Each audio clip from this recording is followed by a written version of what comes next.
오늘 은혜 받으실 말씀은 우리 제목 같이 한번 읽어볼까요?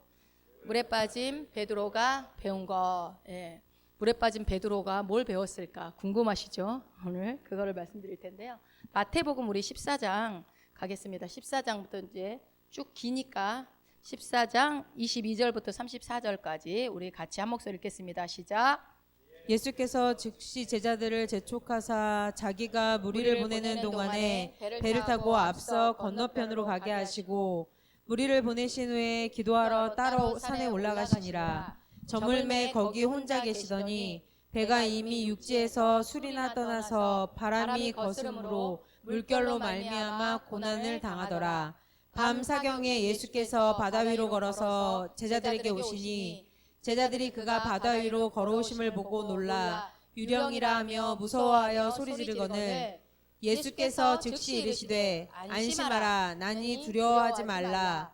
베드로가 대답하여 이르되 주여 만일 주님이시여든 나를 명하사 물 위로 오라 하소서 하니 오라 하시니 베드로가 배에서 내려 물 위로 걸어서 예수께로 가되 바람을 보고 무서워 빠져가는지라. 소리질러 이르되 주여 나를 구원하소서 하니 예수께서 즉시 손을 내밀어 그를 붙잡으시며 이르시되 믿음이 작은 자여 왜 의심하였느냐 하시고 배에 함께 오르매 바람이 그치는지라. 배에 있는 사람들이 예수께 절하며 이르되 진실로 하나님의 아들이로소이다 하더라. 아멘. 아멘. 지금 제가 믿기만 하라 믿음 only believe 믿음에 대해서 계속 얘기를 하고 있는데요. 성령님께서 여러분의 삶에 힘들고 지치고 어려운 시간들을 저는 지금 이 시대가 다 풍요하지만 또 풍요 속에 어려움이 있죠. 이 어려움 가운데 힘든 시간들을 통과해내고 있는 여러분이 포기하지 않기를 절대 포기하지 않기를 원하신다고 믿습니다. 그래서 계속적으로 우리에게 하나님은 격려하시고 힘을 내라고 믿으라고 말씀하시는 시간인 줄로 믿습니다. 그래서 지난주에는 보혈을 의지하는 믿음에 대해서 우리가 봤는데 조금 살짝 이제 좀 복습을 하고 간다면 예수 그리스도께서 오셔서 이 땅에 오셔서 5가지 사역을 우리가 사역을 5가지로 정리할 수 있죠. 첫 번째가 뭐죠? 십자가, 그 다음에 장사됨, 그 다음에 부활, 그 다음에 승천, 그 다음에 성령 강림. 이 5가지 사역을 하셨는데요. 지난 시간에 봤던 것은 승천에 대해서 봤죠. 승천하신 예수 그리스도. 그래서 예수님께서 승천하시면서 어떤 일이 일어났었는가. 첫 번째 하늘, 두 번째 하늘, 세 번째 하늘을 우리가 보면서 두 번째 하늘을, 세 번째 하늘에 가는 게 목적인데 두 번째 하늘 통과하면서 어떻게 하셨다? 공중 권세 잡은 자, 사탄 마귀들을 다 완전히 멸하셨다. 승리하셨다. 무엇으로? 그의 피로, 보혈로 이기셨다. 그리고 그 피를 가지고 셋째 하늘로 올라가셔서 어디로 가셨죠? 사람의 손으로 짓지 않은 크고 위대한 장막으로, 성막이죠. 이 땅에는 성소가 그 모형으로 있는 거고 진짜 성소, 하늘에 있는 손으로 사람 손으로 짓지 않는 성소 가운데 들어가셔서 그 피를 뿌리셔서 완전한 속죄가 이루어졌다. 그래서 거기까지 했기 때문에 우리에게 그 속량이 이루어진 것이라는 거죠. 완전한 죄사함의 속량이 이루어진 것이다. 그래서 우리는 모든 죄가 완벽하게 용서받은 자들이라고 말씀을 드렸습니다. 기억나시죠? 예. 그래서 우리의 영적 위치는 어디라고 그랬나요? 하나님의 보좌 우편. 예수님이 앉으신 그 자리가 우리의 영적인 위치다. 여러분이 영적 위치만 알아도요, 여러 가지 계시가 열립니다. 영적 위치가 지금 현재 우리 위치가 보좌 우편이기 때문에 우리의 소속은 여기가 아니에요. 이 땅에. 우리 육체와 혼은 이 땅 가운데서 이렇게 생활하고 있지만 영이 보좌 우편에 있기 때문에 우리의 진짜 실체는 시민권은 하늘에 있습니다. 그래서요, 여러분은 이미 천국 백성으로서 천국 시민으로서 지금 현재 살아가고 있는 거예요. 죽고 난 다음에 천국 가서 새로 시작하는 게 아닙니다. 이 땅에서 이미 여러분이 예수님을 거듭난 순간, 믿고 거듭난 그 순간부터 천국 백성의 삶은 시작된 거예요. 그러면 여러분 이 땅에 있는 그 사람들이 그대로 하늘로 올라가겠죠. 천국에 우리가 부활체 몸을 가질 때 그대로 갖고 가겠죠. 그것으로 여러분이 우리 고울 다스리는 그 비유 있죠. 예수님이 10고울을 다스릴 권세 5고울을, 그게 그 비유입니다. 마지막 때에 이 땅에서 믿음으로 살아낸 자들에게, 잘 살아낸 자들에게 10마을을 다스릴 수 있는 권세를 주고요. 나중에 이제 요한계시록에 우리가 끝까지 보지 못했지만 새 예루살렘이 이 땅에 공중에 임하게 될 때 우리가 이 세상 지금 현재 지구를 다스리게 됩니다. 이 땅에서 천국 백성의 삶을 어떻게 살았느냐에 따라서 그 사람의 믿음으로 살았는지 안 살았는지에 따라서 그 권세가 다르게 주어집니다. 그러니까 여러분 이 땅에서 우리가 사는 삶이 아무 의미가 없는 게 아니고, 그러니까 빨리 천국 가고 싶다 이렇게 말하는 거 말씀을 모르는 분들이에요. 물론 천국 가면 너무 좋겠지만 이미 우리는 천국의 삶이 시작되었기 때문에 우리가 영혼 몸을 충분히 이해하셔서 이 땅 가운데서 내가 왜 혼을 새롭게 해야 되는지, 몸은 어차피 나중에 주님이 부활체로 주실 거니까 상관없지만 혼은 왜 새롭게 해야 되는지, 그 이유가 바로 우리가 이미 천국 백성이 되었기 때문인 거예요.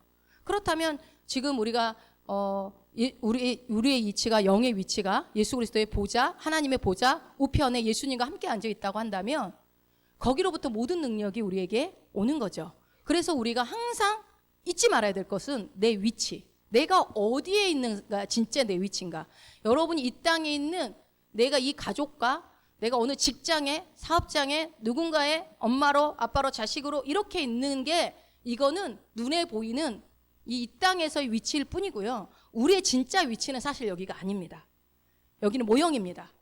이곳에서 천국의 삶을 살 수 있도록 하나님 모형으로 만들어 주신 곳이고, 결국은 나중에 우리의 본향집으로 우리는 돌아가게 돼 있는 거예요. 그러니까 여러분, 우리의 내 위치가, 진짜 위치가 하늘의 시민권을 둔 자라는 것을 바울이 얘기했을 때 바울이 그 계시가 열려졌던 거예요. 그러니까 바울이 이 땅에서 험난한 고난과 가난과 부함과 가진 모든 고난을 이길 수 있었던 이유 중에 하나가 이 땅은 내 집이 아니기 때문에 견뎌낼 수 있었던 거죠. 복음과 함께 고난을 받을 수 있었던 거죠. 왜? 나는 여기가 내 위치가 아니기 때문에, 언젠가 돌아갈 집이 있기 때문에. 그런데 그 돌아갈 집을 우리가 이 땅은 그냥 버티고 견디고 나중에 천국에만 들어가면 돼 라는 생각은 잘못된 것입니다. 이미 여러분 이 땅에서 천국 시민으로 살아야 해요. 그래서 내가 새로운 피조물이 되었고, 새로운 피조물이 어떤 존재고 무엇을 가졌고 무엇을 할 수 있는지를 여러분이 아셔야 이 땅에서 천국 백성으로 살 수 있는 거예요. 하나님이 여러분을 이 땅에서 천국 백성으로 내버려 둔 것은, 여기서 내버려 뒀다고 표현이 그렇네요. 이 땅에 여러분을 남겨두신 것은 그것을 누리게 하시려는 거지 고통당하라고 한 것이 아니기 때문에 모든 내 삶에 일어나는 시선을 여러분이 바르게 보셔야 됩니다. 내 위치에서 바라봐야 됩니다. 산 꼭대기에서 바라봐야 됩니다. 이게 아주 중요해요. 오늘 그 얘기를 하려고 했던 건 아닌데, 여러분이 이게 이해가 되지 않으면 아무리 제가 말씀을 해줘도 자꾸 육신으로 접근하게 되니까. 자, 그래서 예수님이 그 보혈이 마귀를 다 멸했지만 지금도 그 보혈이, 그 파워풀한 보혈이 역사하고 있다. 그래서 나중에 예수님이 그 피를 가지고 피 묻은 옷을 입고 다시 내려오실 거라고, 재림하실 거라고 말씀을 드렸습니다. 그렇기 때문에 어떻게 해요? 우리는 그 예수님을 기다리면서 어떻게 합니까?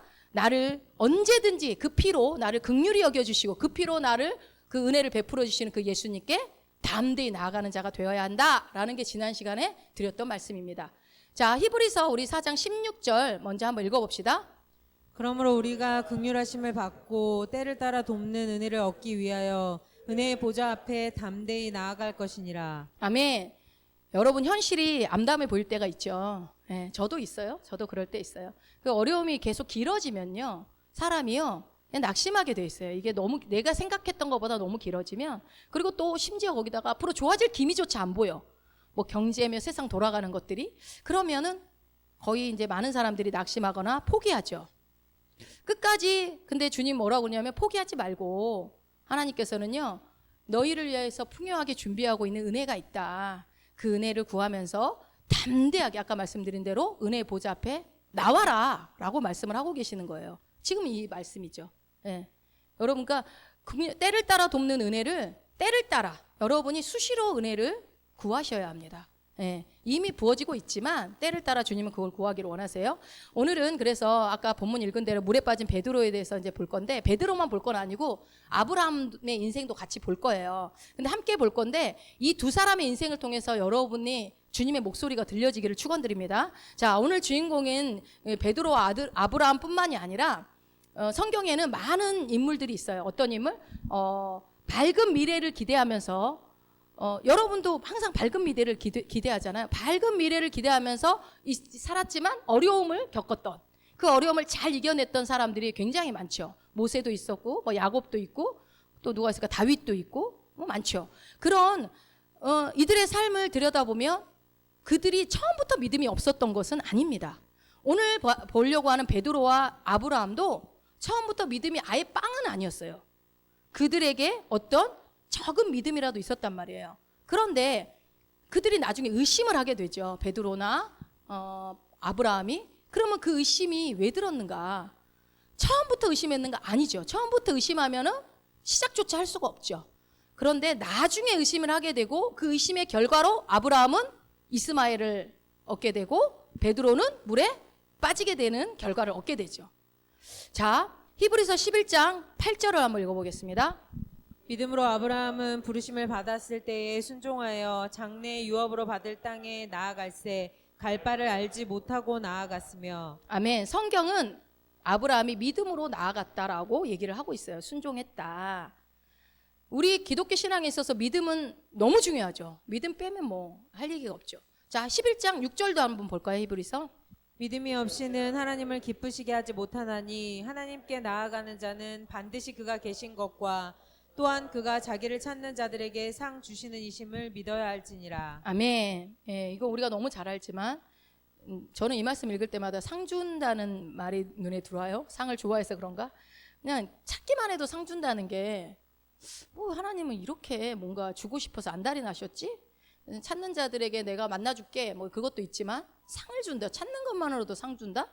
그러니까 믿음을 보이기만 하면 내가 상을 주겠다라고 얘기해요. 여러분 이런 거 보면 내가 믿음으로 살아야겠다 막 이런 마음들이 막 들어야 되겠죠? 히브리서 11장 27절도 한번 봅시다. 믿음으로 모세는 애굽을 떠나 왕의 노함을 무서워하지 아니하고 곧 보이지 아니하는 자를 보는 것 같이 하여 참았으며. 예, 모세도 믿음으로 이렇게 했다라고 나오고 있습니다. 이렇게 믿음이 없으면 우리의 기독교 신앙은 의미가 없어요. 믿음이 그만큼 중요하죠. 그런데 이제 이 믿음이라는 것이 사실 여러분 믿음이 뭐냐 우리가 잘 생각해 보면 이 우리의 오감을 뛰어넘는 거거든요. 한마디로 초자연적인 거예요. 믿음은. 믿음이라는 게 여러분이 소망과 믿음을 잘 구별하시라고 그랬어요. 그래서 이 믿음이 한 일을 보면 이 믿음이라는 것이 한 일을 보면요. 아브라함은 100세에 누구를 낳았어요? 이삭을 낳았어요. 믿음으로 낳은 아들이거든요. 그리고 베드로는요. 액체 위를 걷습니다. 물 위를 걸어요. 이게 초자연적인 기적이죠. 누가 한 일이에요 이거? 믿음이 한 일이에요. 믿음이. 이거는 둘 다 세상의 물리적인 법칙을 다 뛰어넘는 법칙이란 말이에요. 흔하게 일어나는 일은 아니죠 이거는. 자, 그런데 여러분 이 질문 드리면 여러분은 100세에 아이를 낳고 싶으세요? 남자들은 100세라고 여자분들은 90세 애기 낳고 싶으세요? 40살 넘어서 낳은 것도 힘들어 죽겠는데 100세 낳으면 누가 원하겠어요? 그리고 물 위 걷고 싶으세요? 뭐 호기심에 한번 걸어보고 싶은 마음은 있을지 모르겠지만 지금 여기서 물이 걷고 싶으신 분 하라고 그러면은 뭘 무리를 걸어? 별로 좋아하시지는 않을 것 같아요. 그래서 여러분 우리 이런 말씀들을 우리가 읽으면 현실감 있게 안 하다. 나한테 어떻게 적용을 해야 될지 이게 베드로니까 걸었지. 걷다가 빠졌잖아 어차피. 아브라함은 뭐 그랬나 믿음의 조상이니까 그랬는갑다. 결과론적으로 항상 접근해요. 우리가 내용을 다 알고 있으니까. 그런데 이 현실적으로 뭐 100세에 애를 낳고 무리를 걷고 뭐 액체 위를 막 걸어가고 이런 게 우리가 이게 초자연적인 일이기 때문에 현실감이 없지만 여러분의 기도 제목, 여러분의 비전에다 한번 이거를 접목을 시켜보고 오늘 말씀을 듣기를 원합니다. 그래서 항상 우리가 말씀을 들을 때 내 삶에 적용을 해야 되니까 내가 갖고 있는 기도 제목과 여러분의 비전에다 한번 맞대어 보세요. 여러분은 제가 계속 말씀드렸죠. 믿음의 대상이 뭐라고 했는지 기억나십니까? 믿음의 대상 기억나세요? 하나님의 약속이라고 그랬어요.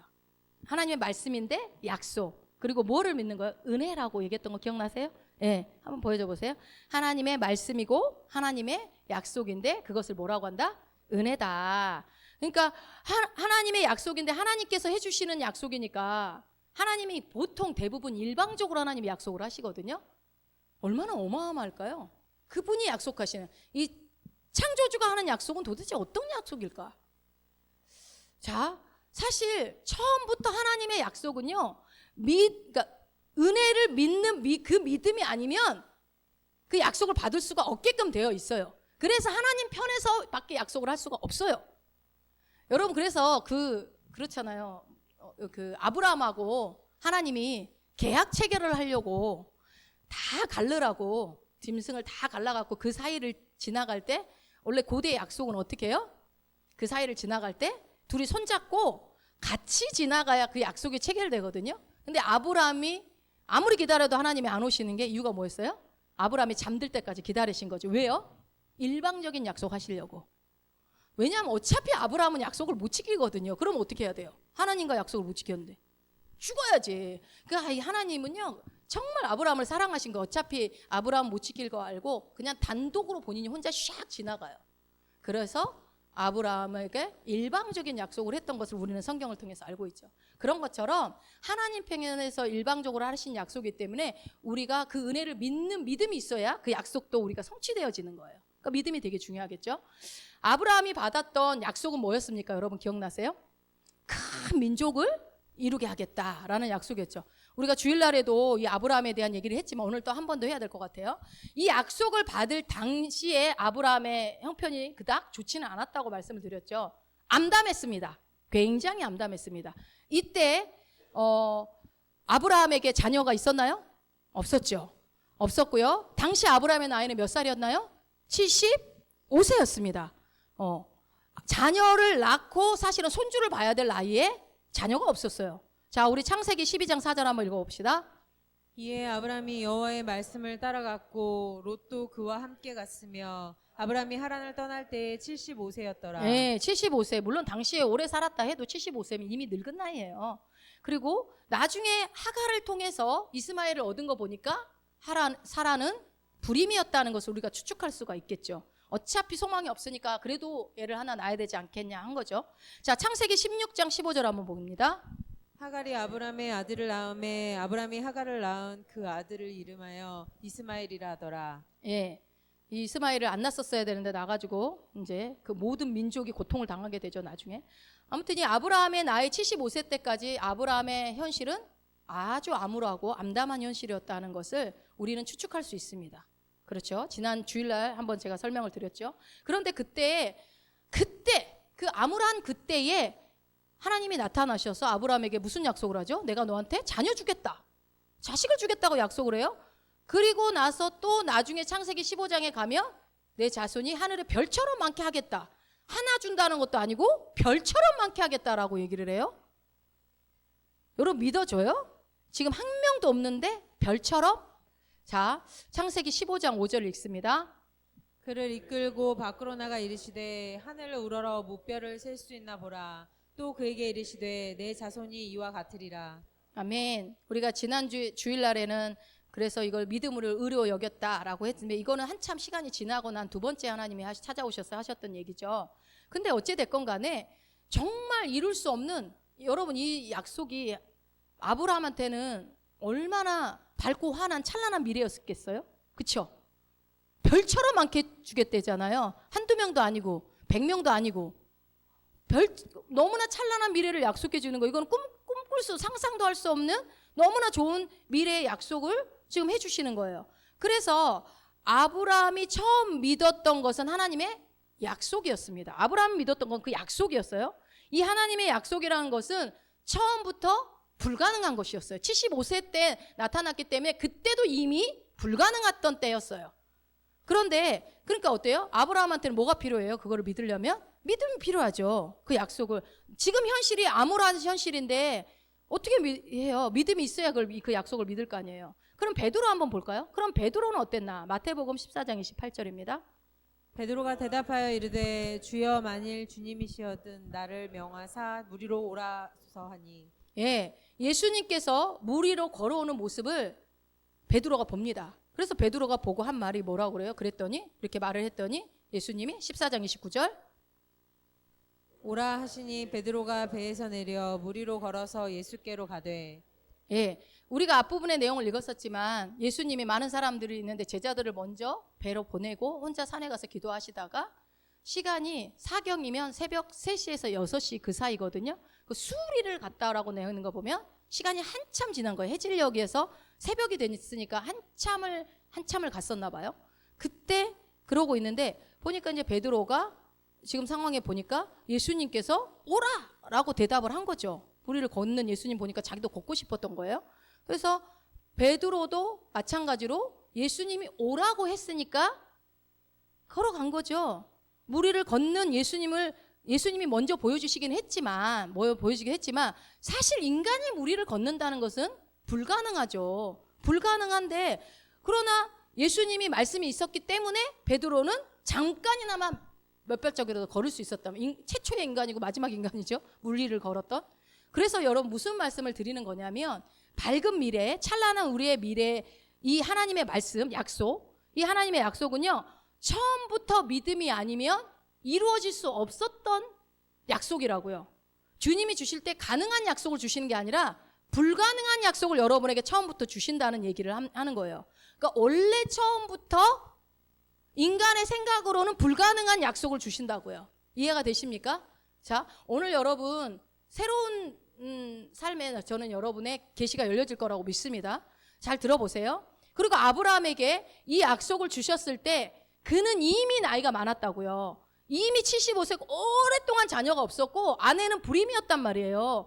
그렇기 때문에 아브라함도 역시 그 하나님이 약속했을 때 그 불가능한 상황이었었고, 베드로도 역시 무리를 걸려고 했을 때 이미 광풍은 불고 있었어요. 한번 볼까요? 마태복음 14장 24절. 배가 이미 육지에서 술이나 떠나서 바람이 거스름으로 물결로 말미암아 고난을 당하더라. 예, 예수님이 오시기 전에 제자들이 이미 광풍으로 고난을 당하고 있었어요. 그 예수님이 오셨을 때에도 광풍은 여전히 있었죠. 그러니까 예수님이 오라고 했을 때 광풍이 없었던 게 아니라는 거예요. 그것을 여러분 잘 주목해서 보세요. 이게 무슨 말이에요? 그러니까 하나님의 약속이 저와 여러분에게 주어지기 전에 문제는요, 이미 있었다는 거예요. 이미 문제는 우리 안에 있었다라는 거예요. 자, 그래서 지금 말씀드리고자 하는 것은 이 암담한 현실이, 우리 가운데 암담한 이 현실이 나중에 온 게 아니라고요. 나중에 온 게 아니고 원래부터 그 암담한 현실이 있었다라는 거예요. 자, 여러분 한번 잘 생각해 보세요. 하나님께서 우리에게 소원함을 주실 때가 언제예요? 여러분에게 소원함을 주실 때가 언제예요? 교회가 부흥이 막 되고 있는데 부흥에 대한 소원함을 주십니까? 여러분이 막 잘 나가고 있는데 형통에 대한 그런 소원함을 주십니까? 부요함에 대한 소원함을 주십니까? 아니죠. 우리가 왜 방금 부요를 했습니까? 내가 부요하지 않는 현실이 있을 때 부요함에 대한 소망을 갖는 거잖아요. 그렇습니다. 그러니까 우리의 찬란한 미래에 대한 약속은 언제 주어진다고요? 우리가 가장 암울할 때, 암담할 때, 내 현실이 암담할 때 시작된다라는 거예요. 처음부터 이 현실이 암담하지 않았다면 이 밝고 환한 찬란한 미래에 대한 약속도 그 약속도 주어지지 않는다라는 겁니다. 그런 꿈을 꿀 수도 없다라는 거예요. 아니, 꿀 필요도 없지. 이미 다 이루어져 있는데 뭘 그렇습니까? 이 부분을 여러분 일단 머릿속에 염두에 두고 말씀을 들으세요. 그러니까 지금 베드로가 배를 타고 가고 있는, 베드로를 힘들게 하고 있는 문제가 지금 뭐예요? 광풍이죠. 예, 바람. 아주 파도가 막 세게 치는 거예요.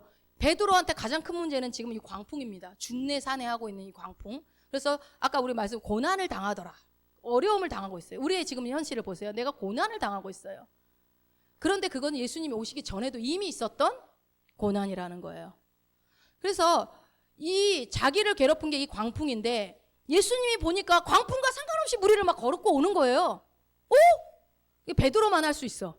야, 나도 광풍 위를 걷고 싶다. 파도를 타고 싶다. 뭐 이런 마음이 있었는지. 그러니까 그 예수님을 보는 순간 주님, 나도 무리를 걷게 해주세요. 라고 이제 얘기를 하는 거죠. 그러니까 이 예수님이 나도 걷고 싶다라는 마음이, 소원함이 들었던 것은 예수님이 걸어온 모습을 보고 물론 했지만 그 상황은 여전히 처음부터 광풍은 있었고 처음부터 있고 예수님이 오시기 전에도 있었고 오셨을 때도 있었다. 이게 나중에 생긴 게 아니라는 거예요. 이거를 여러분 이제 기억하고 계세요?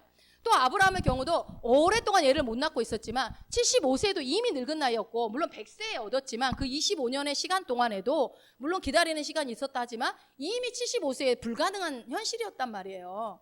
이미 살아도 불임이었고 그렇기 때문에 소망이 없었던 원래 문제가 있었어요. 아브라함한테도 원래부터 문제가 있었다고요. 그 말씀을 드리는 거예요. 그 말씀을. 자, 이것을 여러분의 각자의 기도 제목에다가 한번 대입을 해보시고 하나님의 약속의 말씀으로 약속해 주셔가지고 우리에게 믿음으로 그것을 붙잡고 나아가고 있어요. 그죠? 여러분 그렇잖아요. 우리가 하나님의 약속을 믿고 가잖아요. 우리가 현실이 힘들고 어려워도. 근데 이게 이루어지지 않을 때, 기도도 오랜 세월 했는데 이루어지지 않고 뭔가 나아지지 않을 때 우리의 시선이 어디로 가요? 문제로 가요. 주님을 바라보고 처음에는 잘 가고 있다가 문제로 다시 가는 거예요. 그러면 그 문제가 지금 생긴 문제입니까? 아니라고요. 원래 있었던 거라고. 원래 있었던 문제.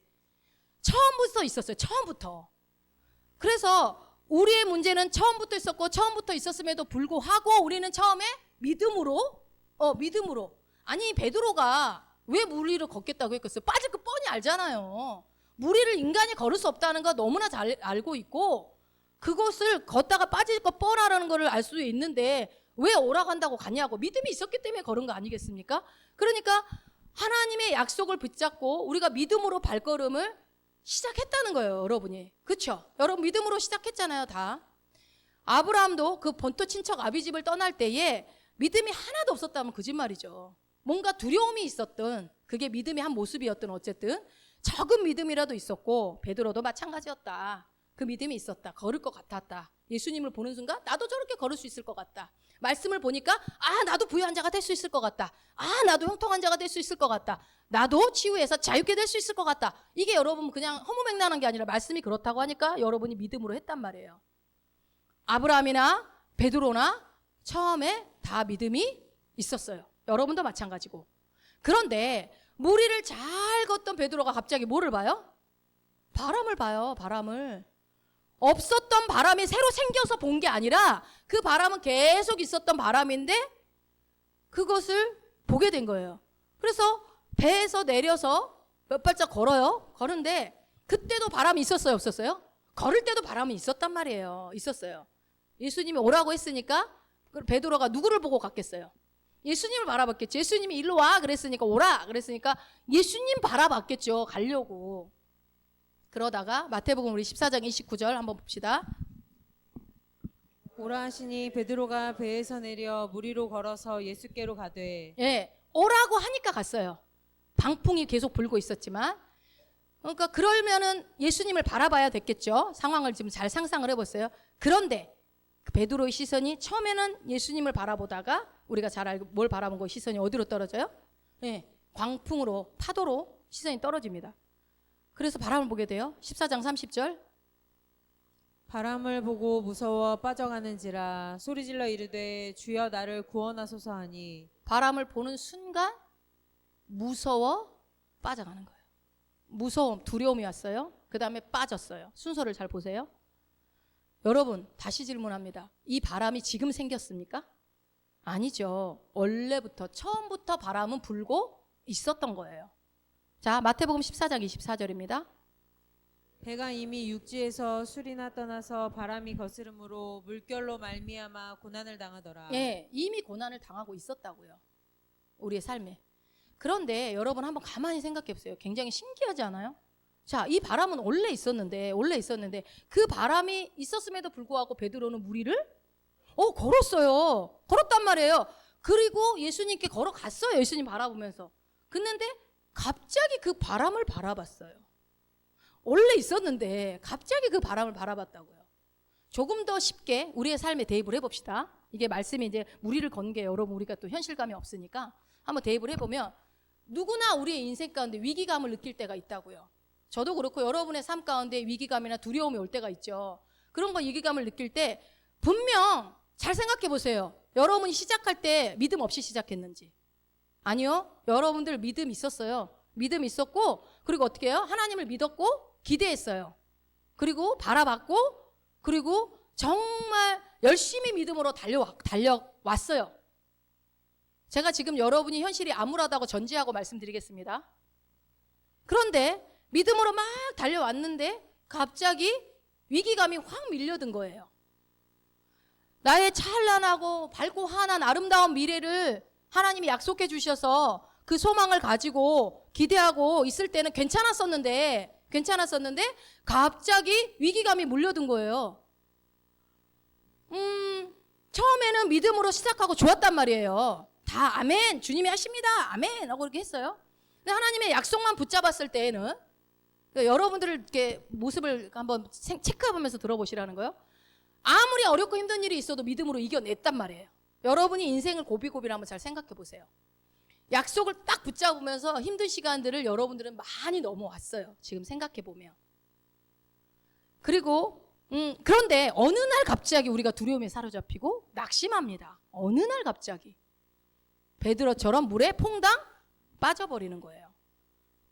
자, 그러면 여러분, 우리의 어려움이 지금 시작된 건가요? 언제 시작된 건가요? 한번 생각해 보세요. 내 어려움이 언제 시작됐는지 한번 생각해 보세요. 처음에는 바람이 살살 불었고 나중에 세게 아니요, 처음부터 광풍이 불었다고 했고, 여러분 하나님한테는요 문제의 크고 작음이 없어요. 그냥 우리한테는 크고 작고라고 생각하지, 하나님은 문제는 똑같이 다 해결해 주시는 거지, 크고 작고 큰 거는 힘들게 처리하고 작은 건 쉽게, 그런 분이 아니고, 하나님한테는 문제의 크고 작음이 없어요. 불가능도 없어요. 하나님은 능치 못하실 일이 없는 분이죠. 그러니까 바람의 크기는 별로 문제가 되지 않습니다. 그렇죠? 자, 그렇다고 한다면 우리가 하나님으로부터 비전을 받았단 말이에요. 하나님의 약속을 받았는데 그걸 바라보고 달려갈 때 믿음으로 막 하나님 말씀 붙잡을 때는 막 어떤 어려움도 이겨 하고 했는데 갑자기 문제를 보기 시작하네. 보는 순간 어떻게 돼요? 마음이 훅 떨어지면서 낙심하면서 하나님은 왜 내 약속한 걸 들어주지 않지? 이 말을 합니다. 왜 하나님은 나한테 약속한 걸 들어주지 않아? 사명? 사명 따위? 내가 지금 죽겠는데 사명이 무슨 소용이야? 하나님 나라 쓰임 받는다고? 개나 줘버려 라고는 얘기 안 하지만 어쨌든 사명이 뭐가 중요해? 내가 살고 봐야 되겠다. 빨리 이 문제는 해결됐으면 좋겠다. 하나님 왜 약속을 지키지 않습니까? 따지죠. 여러분 마태복음 14장 30절 한번 읽어봅시다. 바람을 보고 무서워 빠져가는지라 소리질러 이르되 주여 나를 구원하소서 하니. 바람을 보고 무서워 빠져간대요. 여러분 우리의 모습 아닙니까? 그러니까 늘 그런 건 아니지만 믿음으로 잘 달려가다가 가잖아요. 이게 전곡을 콕 찌르는, 저는 이걸 보면서 저는 전곡을 콕 찔림을 당했습니다. 제 모습을 보는 거 제 경험이에요.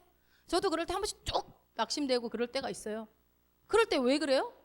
문제를 바라보니까. 그러면 아브라함을 한번 볼까요? 아브라함은 어땠나? 창세기 15장 1절입니다. 이후에 여호와의 말씀이 환상 중에 아브라함에게 임하여 이르시되 아브라함아 두려워하지 말라 나는 내 방패요 너의 지극히 큰 상급이니라. 이미 하나님이 약속해 주신 약속이 있었어요. 아들을 주겠다라고. 그리고 나서 아브라함이 롯을 구하러 갔다가 지금 이제 죽게 생겼네 하고 있을 때 하나님이 나타나셔가지고 아브라함한테 뭐라고 그래요? 아브라함아 두려워하지 마. 내가 네 방패고 내가 너의 큰 상급이야. 내가 지켜줄게 이거잖아요. 다시 얘기해요. 그러니까 하나님이 얼마나 정말 위로와 격려가 되는 말씀을 주셔요. 여러분 힘들 때 하나님이 항상 위로하시고 격려해 주시잖아요. 항상 말씀을 주신단 말이에요. 하나님은요 내 안에 계신 성령님 우리를 위로하고 격려하고 우리를 이끌어 가시기 때문에 그냥 절대 내버려 두지 않아요. 그런데 그 아브라함이 뭐라고 대답했는지 한번 볼까요? 창세기 15장 2절. 아브라함이 이르되 주 여호와여 무엇을 내게 주시려 하나이까 나는 자식이 없사오니 나의 상속자는 이 다메섹 사람 엘리에셀이니이다. 여러분은 이렇게 무미건조하게 읽었지만 아브라함은 이렇게 말한 거야. 뭘 주시려고요? 난 자식도 없는데. 아니 내 상속자는 그냥 우리 집에서 키우는 종한테나 엘리에셀한테나 줄 건데 뭘 주시려고 그러시는데요? 뭐야? 완전히 좀 약간 불손해요. 태도가 굉장히 불손한 태도예요. 여러분 잘 보세요. 하나님이 방금 전에 그랬다니까요. 아브라함아 두려워하지 마. 내가 네 방패야. 내가 너의 큰 상급이야. 아니 하나님이 그랬는데 아브라함이 그랬어요. 뭘 주시려고요? 이렇게 했을래나? 이렇게 고개 쳐들었을래나? 그런데 이 태도가 엄청 불손하기도 하고 또 삐진 것 같기도 해. 여러분 삐지시기도 하죠? 하나님한테 삐져갖고 말하는 거예요. 약속해놓고 주시지도 않으면서 속으로 그랬을 것 같아. 성경에 안 나왔으니까. 근데 하나님께서 야 아브라함아 두려워하지 마. 막 이렇게 방패야. 큰 상급이야. 에이 자식도 없는데 무슨 큰 민족입니까? 큰 민족은 됐고요. 그냥 이 종이라도 좀 어떻게 좀 그러니까 갑자기 아브라함의 지금 태도나 말을 보면 아브라함 이미 포기한 거예요. 약속 잊어버렸어요. 하나님의 약속 이미 잊어버렸어. 근데 사실 아브라함은 원래부터 자녀 없었어요. 자녀 가질 수 있는 환경이 아니었다니까요. 아내가 불임이었다니까. 원래가 하나님이 약속하시기 전에도 이미 문제는 있었고 이 자녀가 생기지 않는 것이 근데 하나님 탓인 양 얘기하고 있잖아요. 그렇게 느껴지지 않아요? 하나님이 그러니까 이거를 말씀 보면서 저도 깊이 보면서 야 너무 하나님께 죄송하고 제 부끄럽더라고요. 제가 많이 그랬거든요. 하나님한테 따지고 뭐 삐지고 막 이런 거 엄청 많이 했거든요. 근데 남의 얘기로 보니까 감히 아브라함이 우리는 이게 결과를 아니까 아브라함이 어떻게 얘는 이랬대? 뭐 이렇게 보는 것처럼 예전에 이스라엘 백성 어떻게 그렇게 10가지 재앙을 보고 와가지고 광야에서 그럴 수 있어. 그런데 제가 그렇더라고요. 아무리 하나님에 대한 것들을 많이 경험했어도 또 일이 생기면 불평불만하고 있는 저의 모습을 발견하는 거예요. 그러니까 이 아브라함도 원래부터 자식을 못 낳았고 하나님이 안 찾아와도 어차피 자식은 없었어. 그런데 하나님이 와서 걱정하지 마, 두려워하지 마, 위로해 주니까 이러는 거 아니에요 지금? 여러분 여기서 계시가 열려야 되는데 우리도 마찬가지라는 거예요. 하나님이 여러분에게 약속을 주었는데 여러분한테 지금 다 소원함을 줘서 하나님은 당신의 기쁘신 뜻을 위하여 여러분에게 소원을 두시고 행하셔요. 빌립보서 말씀처럼. 그렇기 때문에 다 우리에게 소원함을 주신단 말이에요. 비전을 주셔요. 나의 비전 뭐 그런 거. 저 같으면 뭐 이런 목회의 비전 뭐 그런 거겠죠. 이게 뭐 어떤 거창한 것이 아닐지라도 말씀을 붙잡고 가죠. 비전 없이 어떻게 무슨 일을 합니까? 다 여러분 안에 꿈이 있죠. 기대감을 갖고 살아간단 말이에요. 그래서 내 삶에 어떤 문제가 없기 때문에 이 비전을 가진 건 아니에요. 제가 목회자가 될 때 목사가 될 만한 모든 여건이 다 갖춰졌기 때문에 목사가 됐습니까? 그렇지 않죠. 어떻게 보면은 정말 할 수 없는 상황인데 하나님을 하라고 하고 그랬을 때 순종하면서 왔는데 나중에 와서 왜 나를 목사 만들었어요? 라고 하는 게 이제 제 모습인 거죠. 그런 것처럼 지금은 그렇지 않습니다. 그렇다는 거예요. 그러니까 내 삶에 하나님 내가 이렇게 힘들고 이런데 내가 이러면서 애들도 키우고서 이것도 하고 이렇게 힘들어 죽겠는데 왜 이것까지 하라고 그래갖고 아니 애들 키우고 살림하고 하는 게 원래는 없었던 문제였습니까? 이것까지 더 하라고 해서 이제 좀 찡찡거려야 됩니까? 어찌됐건 이 우리의 삶에 문제는 항상 있었다고요. 항상 새롭게 생긴 게 아니라고요. 아니 하나님 어떻게 내 삶에 이렇게 문제가 없어지지 않습니까? 라는 질문을 우리가 수시로 하게 되는데 이게 마치 문제가 하나님께로부터 온 것처럼 우리는 얘기를 해요. 기도할 때도 그런 생각을 한다는 거예요. 뭐 그렇게 생각하지 않으면 너무 감사하고요. 그러나 저를 보니까 그렇더라고요. 근데 이게 믿음이 성장하지 못하는 사람들의 특징이죠. 여러분 기억하십시오. 우리에게 밝은 미래가 먼저가 아니에요. 뭐가 먼저요? 암울한 현실이 먼저였다고요. 암담한 현실이 먼저였다고요. 암울한 현실이 먼저 있었기 때문에 하나님께 뜻을 구했고 잘 생각해 보세요. 여러분들의 비전에 대해 뜻을 구했고 하나님께서 그분의 뜻을 그분의 계획을 그래서 알려주신 거예요. 여러분한테 알려주신 거예요. 우리가 그래서 그 하나님의 계획을 그 비전으로 받고 내가 삼고 달려간 거죠. 그렇습니까? 네. 이 밝고 아름다운 미래를 여러분 약속 받으셨습니까? 방금 전에 우리 고백기도에 얼마나 약속들이 밝고 찬란한 아름다운 미래가 약속하고 있습니까? 그래서 여러분 큰 목소리로 막 선언했잖아요. 네. 그런데 내가 생각하는 것만큼 그 찬란한 미래가 빨리 오지 않을 때 이제 이게 문제인 거예요. 주님을 바라보던 시선이 어디로 가요? 문제로 가요. 원래 있었던 그 문제로 가는 거예요. 아브라함은 사라의 불임으로 가고 베드로는 그 광풍을 바라보게 되는 거죠.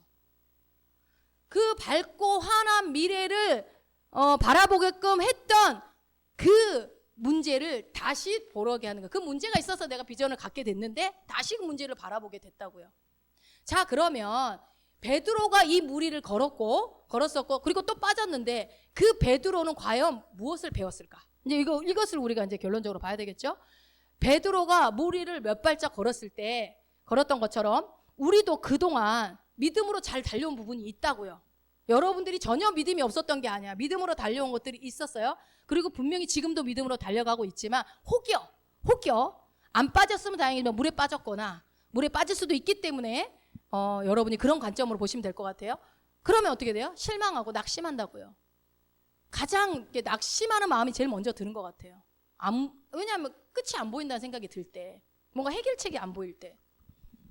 처음에는 잘 생각해 보면 저도 그 진짜 믿음이 충만해요. 막 주님이 한번 약속해 줄 때 막 그거 해야겠어 막 했을 때는 그래서 확 붙잡죠. 근데 언제 우리의 시선이 다시 하나님의 약속이 아니라 해결되지 않은 나의 문제로 갔는가 한번 생각해 보시라는 거예요. 그래서 베드로가 결론은 원래 있었던 광풍이 있었는데 잘 갔다가 다시 원래 있는 광풍을 바라보면서 물에 빠져버리게 돼요. 그 광풍이 원래 베드로를 괴롭혔던 문제였습니다. 문제였듯이 여러분을 괴롭히고 있는 지금 문제가 다 있을 거 아니에요. 지금 그거를 바라보고 있나요? 아니면은 주님의 약속을 바라보고 그거 확인해 보시라는 거예요. 내가 지금 하나님이 나를 괴롭히고 있는 문제들 여러분 다 있으시죠? 해결됐으면 하는 문제들이 있으시죠? 그거를 바라보고 있는지 아니면 그 약속을 주셨을 때 그 문제가 있음에도 불구하고 하나님이 주셨던 그 믿음의 약속들을 여전히 내가 붙잡고 있는지 그거를 한번 생각을 해보세요. 마태복음 14장 30절 한번 봅시다. 바람을 보고 무서워 빠져가는지라 소리질러 이르되 주여 나를 구원하소서 하니. 예, 물에 빠진 베드로를 통해서 배워야 될 말씀이 여기 있습니다. 여러분 베드로가 굉장히 멋있어요. 굉장히 멋있어요. 왜 그래요? 되게 솔직한 사람이거든요. 베드로가. 왜 멋있냐면 주님의 긍휼과 은혜를 알아요. 베드로는. 여러분 신앙생활 잘하는 거? 믿음 좋은 거? 여러분 주님의 은혜와 긍휼을 아는 사람이에요. 내가 주의 은혜와 긍휼이 필요한 사람이라는 걸 아는 사람. 주님은 그 사람을 굉장히 기뻐하십니다. 지금 베드로가 주님께 물에 빠지자마자 뭐라고 외칩니까? 주여 나를 구원하소서라고 지금 얘기를 하잖아요. 그러니까 물론 지금 막 물에 빠졌으니까 반사적으로 살려주세요 할 수도 있는데 지금 물에 빠졌던 베드로를 한번 생각해 보시고 우리가 잘 알지만 가룟 유다 한번 생각해 보시라고요. 가룟 유다는 어떻게 해요? 시간 많이 있었어요. 회개하고 돌이킬 시간 많이 있었다고요. 저는 그 성전에 가서 돈을 던지러 갔을 때 그 사람들을 만나잖아요. 그때 하나님 난 기회를 줬다고 생각해요. 돌려주겠다 할 때 어차피 얘기하니까 그러면 그때 해결을 했어야 돼. 하나님 반드시 돌아갈 기회를 주거든요. 그런데도 불구하고 돈까지 버려놓고도 죽음을 선택을 하잖아요. 가룟 유다가. 그런데 베드로는요. 예수님을 3번이나 부인했던 사람이에요. 잘 알다시피. 부인했지만 또다시 주님의 용서를 받아들인다고요. 여러분 이게 우리가 주일날 설교 들었던 의와 같이 접목하시면 훨씬 이해가 빠를 거예요. 요한복음 21장 17절 한번 읽어봅시다. 뒷부분만 제가 옮겼습니다. 주께서 3번째 내가 나를 사랑하느냐 하심으로 베드로가 근심하여 이르되 주님 모든 것을 아시오매 내가 주님을 사랑하는 줄을 주님께서 아시나이다. 예, 감동적이죠. 예. 가룟 유다와 베드로의 가장 큰 차이점이 여기 있습니다.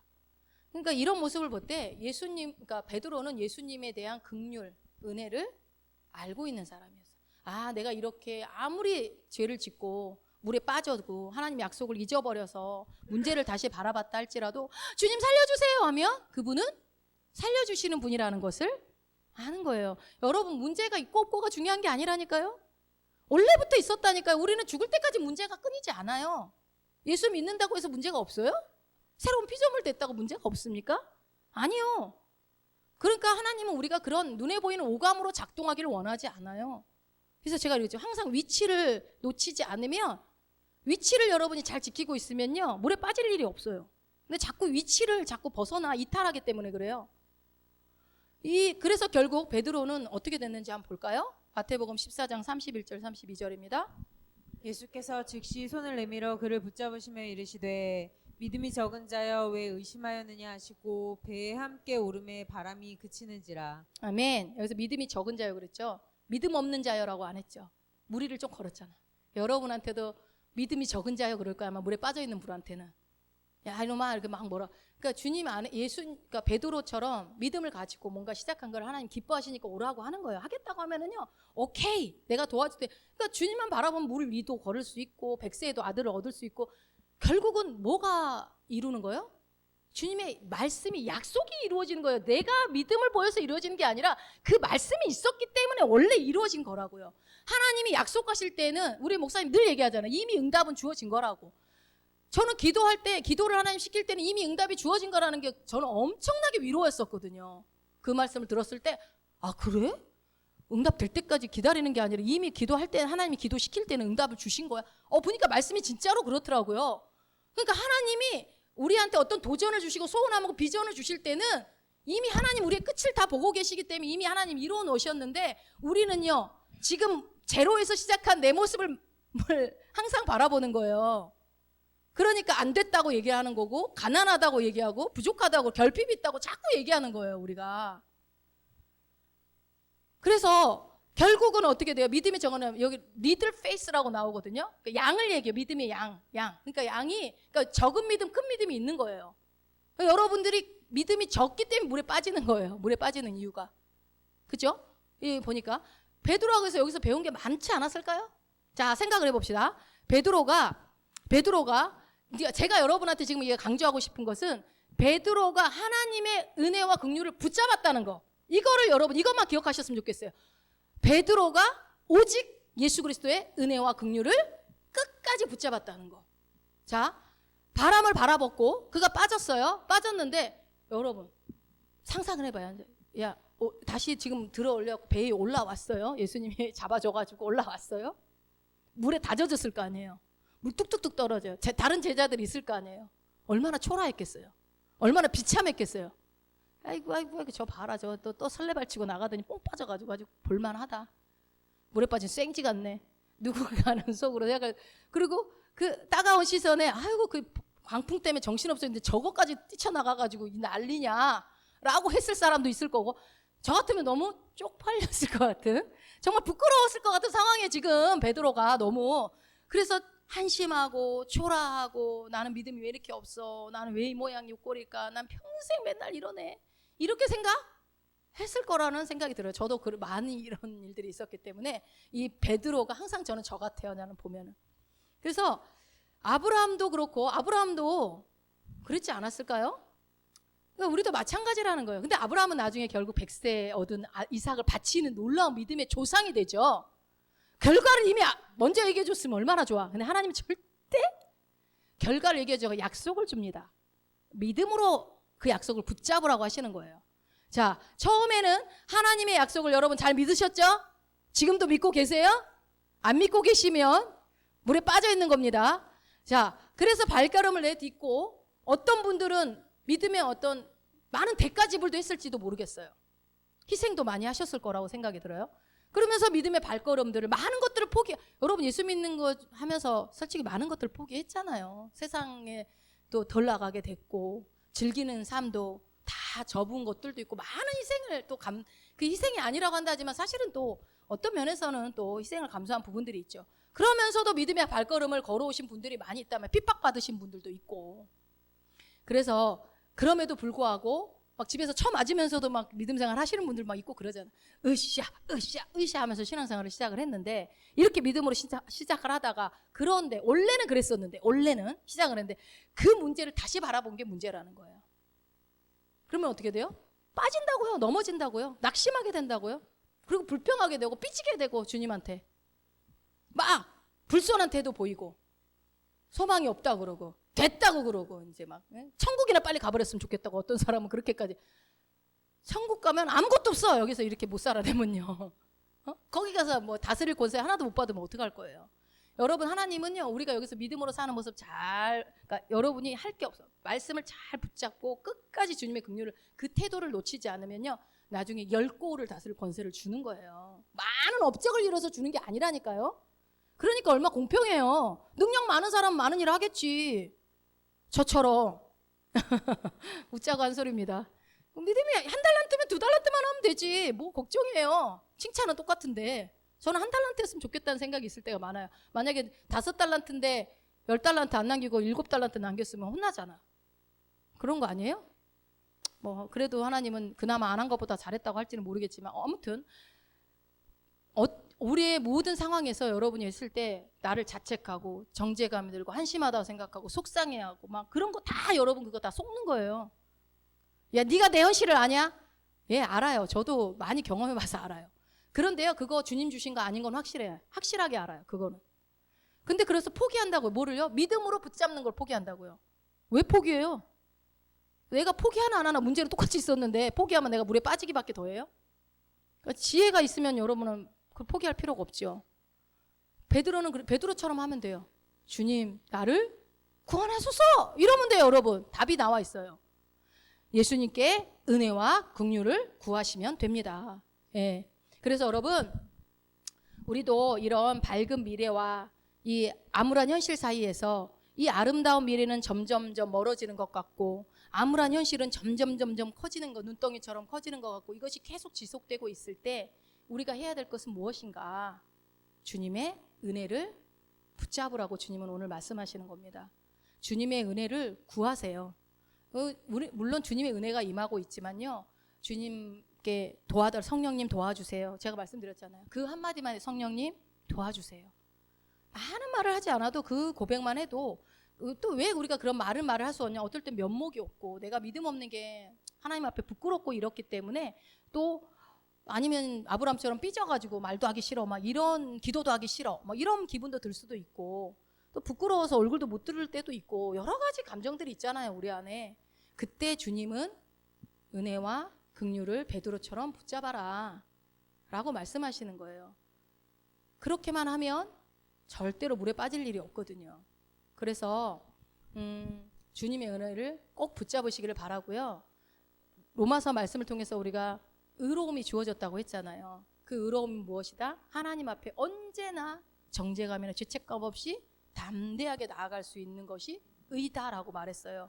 그러니까 여러분이 실패를 했건 물에 빠졌건 문제를 바라봤건 낙심됐건 삐졌건 화가 났건 어쨌건 간에 그거 빨리 중지하시고 중단하고 해야 될 건 뭐다? 주여 나에게 은혜와 긍휼을 베푸소서. 주님 나를 구원해 주소서. 주님 나는 주님의 은혜가 필요합니다. 주의 긍휼이 필요합니다. 나에게 은혜를 베풀어 주셔서 감사합니다.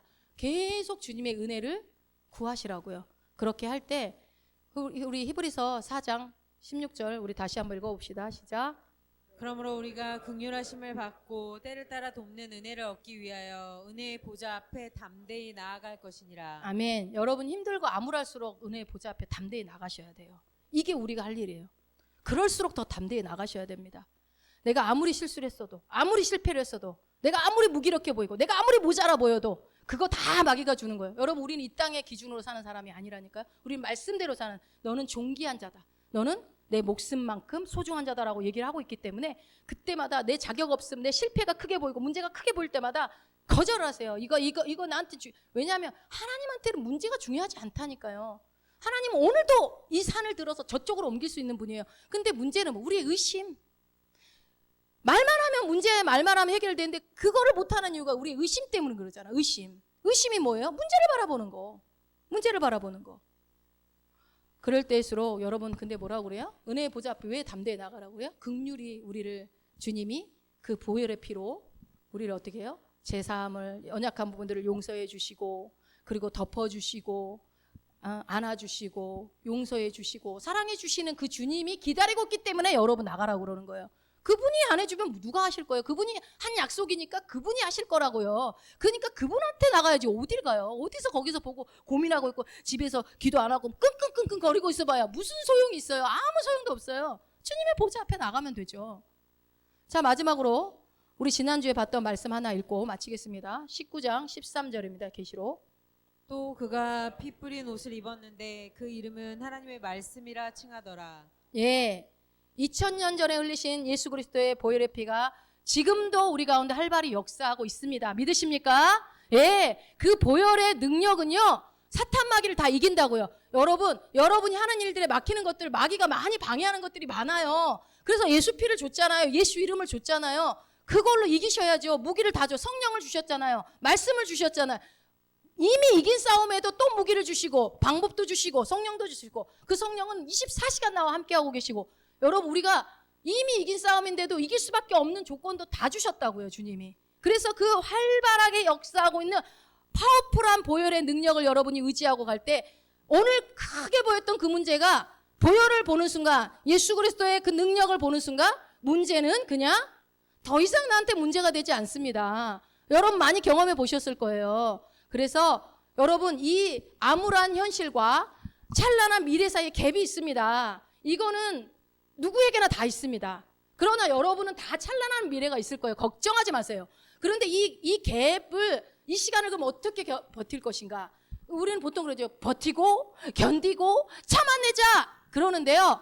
아니요. 새로운 피조물은 버티고 견디고 참아내는 인생 아닙니다. 어떻게 합니까? 준비하는 시간입니다. 여러분의 찬란한 미래가 내일 이루어지면 어떡할래요? 내일 그 응답이 오면 여러분 뭐 어떻게 그거 받으실래요? 약속을. 내가 준비되지 않았는데, 그릇이 준비되지 않아, 그릇이 요만한 세숫대한데 하나님이 어떻게 이만큼 부어줍니까? 내가 그 기간 동안에 이 암울한 현실이라고 생각하지 말고 준비되는 시간이다라고 생각을 하시고 하나님이 나를 통하여서 하실 일들이 이루어지기 위해서 나는 이 시간 준비되어진다. 오늘 주님의 그 약속이 성취되더라도 나는 언제든지 아멘하고 주님 일하시옵소서 할 수 있는 자가 되어야 된다는 겁니다. 여러분 내가 지금 준비되지 않았는데 어떻게 주님이 쓰십니까? 그렇죠? 그냥 버티고 견디는 거는 준비하는 거하고 완전 달라요. 우리는 버티고 견디는 자들이 아니에요. 세상 사람들이나 하는 일이죠. 우리는 아버지가 있는데 왜 버티고 견딥니까? 아버지 도와주세요 하면서 찬란한 미래를 기대하면서 그 갭을 줄여가셔야죠. 어떻게? 태도를 다르게 하시면 되죠. 준비하는 시간이야. 하나님이 나를 지금 정금과 같이 단련해서 가는 시간이야. 나는 열심히 지금 훈련하고 열심히 준비되어질 거야. 그렇다면 이 어려움쯤이야. 이길 수 있어. 할 수 있어. 이렇게 돼야 되는 게 하나님의 자녀고 새로운 피조물의 모습입니다. 그리고 그렇게 할 때 성령님이 도와주세요. 내 안에서 그분이 도와주세요. 알고. 네. 그래서 더욱더 하나님의 은혜를 붙잡으시고 그 밝고 환한 미래와 암울한 현실 사이의 갭을 점점 좁혀가시기를, 그런 여러분 되시기를 우리의 믿음이 떨어지지 않도록 기도하고 계시는 예수님의 이름으로 축원합니다.